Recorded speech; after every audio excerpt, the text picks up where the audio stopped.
All right, so I'll start with the topic of building and growth. And the first ones really are around building permits. So I'm going to let you know Rebecca Spence and Ralph Ripper are the first two. So Rebecca Spence, if you could stand so we know where you are, and Mike Stewart will come bring the microphone to you. All right, this will be a short meeting if it goes like this. Mr. Ralph Ripper? There we go. Okay, wait for the microphone, please. Good evening. So my question is, we're building in Jordan Point, and we started this process in June.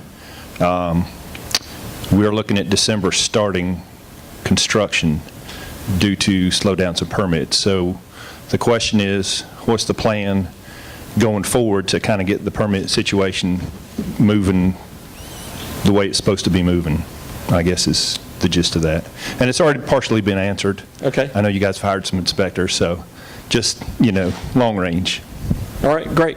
Like I said, thank you, Mr. Ripper. I'll turn to the council first to see if anybody wants to address that. And please use the microphone. Sure. Thank you for the question. I'm chairman of the planning committee,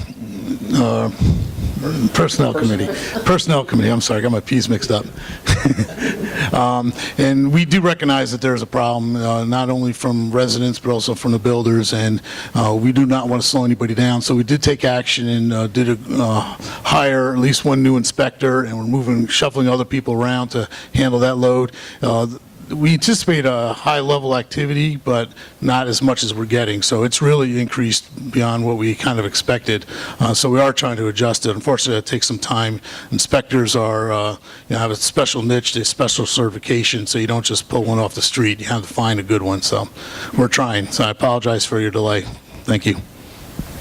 I'd like to add just a little bit on that. I believe there's fast track, so it is a little more expensive, but the staff will come in after hours and go through your stuff so you can get it done really quickly. And I think for the small increase in costs, it might be something to look at.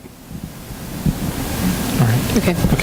I serve on that committee with Councilman Schultz, and I just wanted to say, added to that, that there's been some restructuring and looking at staff's, what their skills are, and I'd say that some of the action that our town manager has taken has provided people opportunities to learn new areas and to be more cross-trained, and I think that we all benefit from people being able to do different things. So.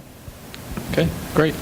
And I guess if there were no other comments, the other thing I think is worth pointing out is when we saw this trend starting to develop, it kind of snowballed a bit like the run on the bank from It's a Wonderful Life. And so what we saw was developers saw that the permit backlog was starting to grow, so they began submitting more permits just in case they needed them later. So it kind of became a sort of a self-sustaining increase. We did a couple of things to address that. The good news is we have actually peaked, and we're now clawing back that delay cycle. We also have seen, as part of that, and kind of an evidence of that, more of the permit applications have been rejected because they were not quite ready. They got to our staff before they were ready. So, Ernest and Julio Gallo says, don't sell any wine before it's time. And I think the same thing should probably go for a permit application. Make sure that you've checked all the boxes before you bring it to the town, because getting in line doesn't help if you're not ready. So, but I think we have now reversed that trend, and we are getting things better. And I apologize for the delay. You're not the only person, I'm sorry to say, but it is getting better. And as Gene Schultz said, it is a specialized skill, and sometimes finding the right candidate does take multiple attempts.